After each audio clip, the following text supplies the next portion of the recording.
Question 2 of exercise 4.1. Name the line given in all possible 12 ways, choosing only 2 letters at a time from the 4 given. यानी ये जो line दी हुई है हमें इस लाइन के नेम लिखने हैं. We can write any name using 2 letters. यानी हम इस लाइन के कोई भी नाम लिख सकते हैं क्योंकि यहाँ 4 पॉइंट्स हैं. हमें लाइन को लिखने के लिए सिर्फ 2 पॉइंट्स होते की रिक्वायरमेंट होती है. तो हमें बोला गया है कि 12 वेज हैं, वो सारे 12 वेज हमें लिखने हैं. इस लाइन को हम कैसे लिख सकते हैं.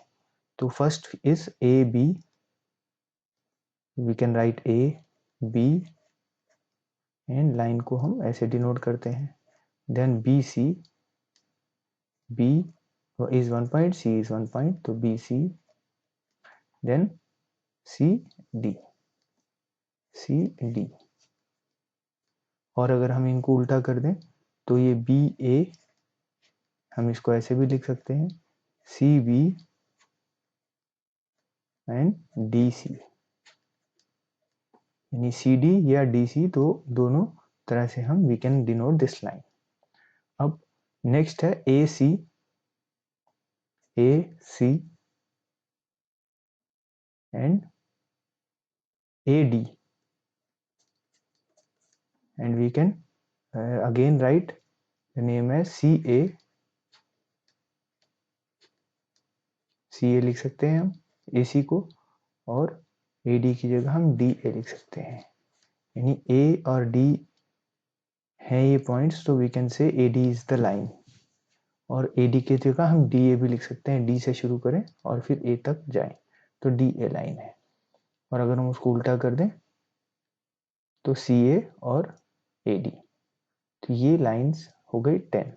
अभी लास्ट है BD.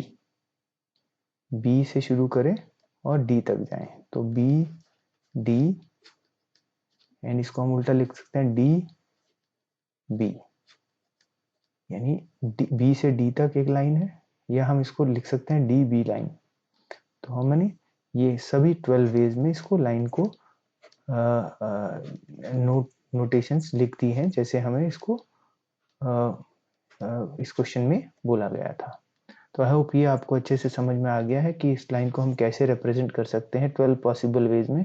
तो ये सारे 12 पॉसिबल वेज हैं जिनमें हम इनको इस लाइन को नेम कर सकते हैं, यानी इस लाइन का नाम लिख सकते हैं by using any 2 letters at a time. यानी 2 ही लेटर्स यूज करके हम उस लाइन को लिख सकते हैं.